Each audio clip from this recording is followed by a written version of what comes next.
Olá, queridos amigos, queridas amigas do YouTube. Hoje nós temos um tema muito interessante. Nós vamos falar da mais sinistra ordem religiosa.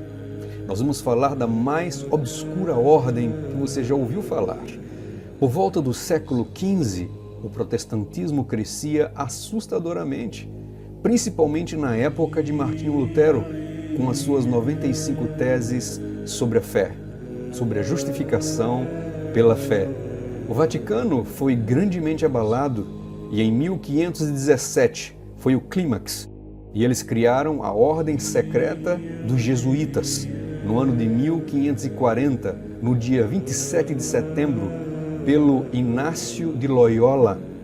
O objetivo dessa ordem?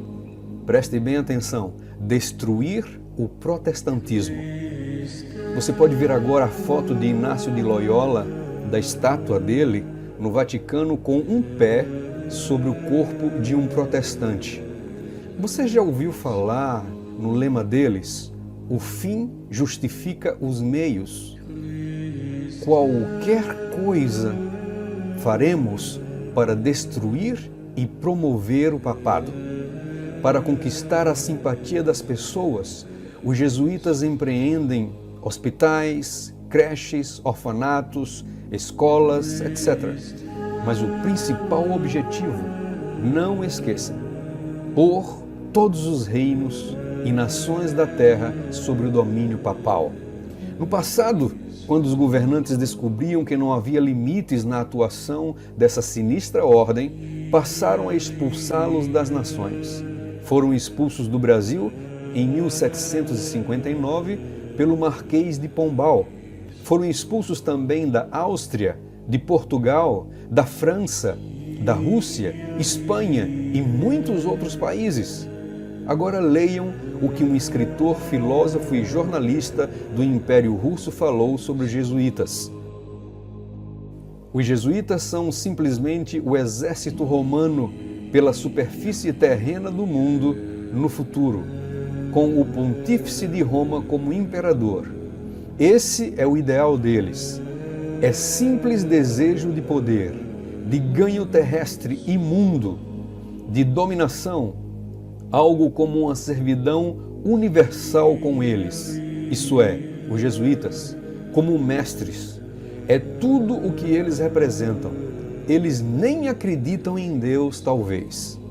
Vamos ouvir agora o que Napoleão Bonaparte, imperador dos franceses, falou. Os jesuítas são uma organização militar, não uma ordem religiosa. O chefe deles é um general de um exército, não o mero pai de um mosteiro. E o objetivo dessa organização é poder.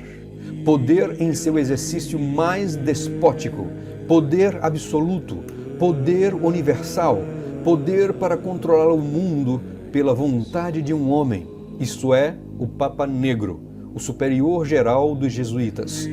O jesuitismo é o mais absoluto dos despotismos e, ao mesmo tempo, o maior e mais enorme dos abusos.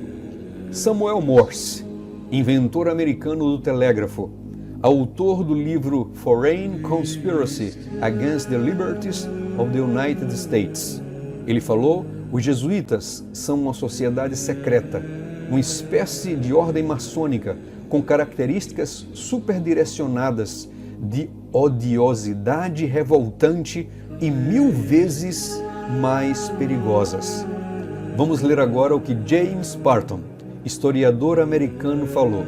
Se você rastrear a maçonaria através de todas as suas ordens até chegar ao grande maçom do mundo, descobrirá que o indivíduo pavoroso e o chefe da Sociedade de Jesus, o superior geral da Ordem dos Jesuítas, são a mesma pessoa. Deixe-me apresentar a vocês o mais famoso jesuíta do mundo na atualidade. Vocês estão vendo a foto dele.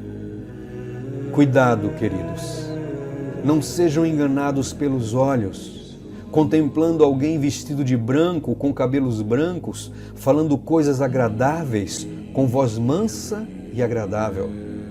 O que a Bíblia nos fala sobre esse poder?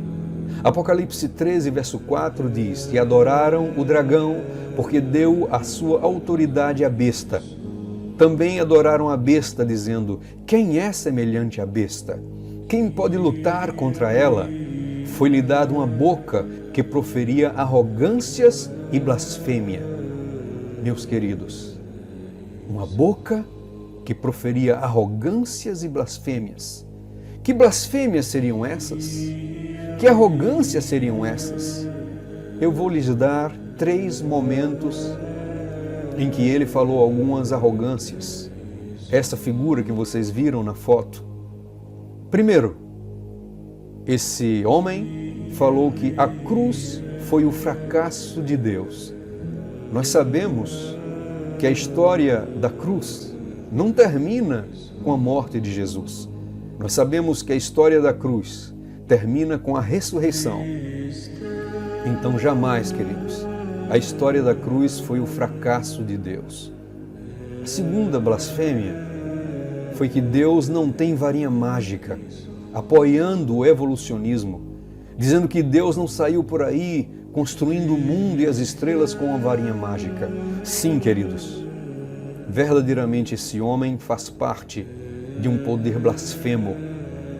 A terceira blasfêmia, a terceira arrogância que eu gostaria de falar para vocês, que esse homem pronunciou, foi ao perdoar mais de 1 bilhão de pessoas em meio à pandemia.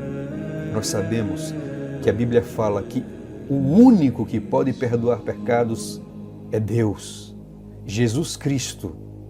Qual a advertência bíblica sobre essas ordens secretas? Nós vemos em Mateus 7, verso 15, cuidado com os falsos profetas que se apresentam a vocês disfarçados de ovelhas, mas por dentro são lobos vorazes. Você confiaria num líder religioso que vive e defende os valores jesuítas? Vejamos os contrastes dos valores jesuítas com os valores de Cristo. Os valores jesuítas, segundo o livro O Grande Conflito, são valores como suborno, roubo, sequestro, assassinato, ou seja, guerra aos protestantes, morte aos protestantes. Mas e os valores de Cristo? Jesus falou: eu sou o bom pastor. O bom pastor dá a vida pelas suas ovelhas. De acordo com Gálatas 5:22, quais são os frutos do Espírito Santo?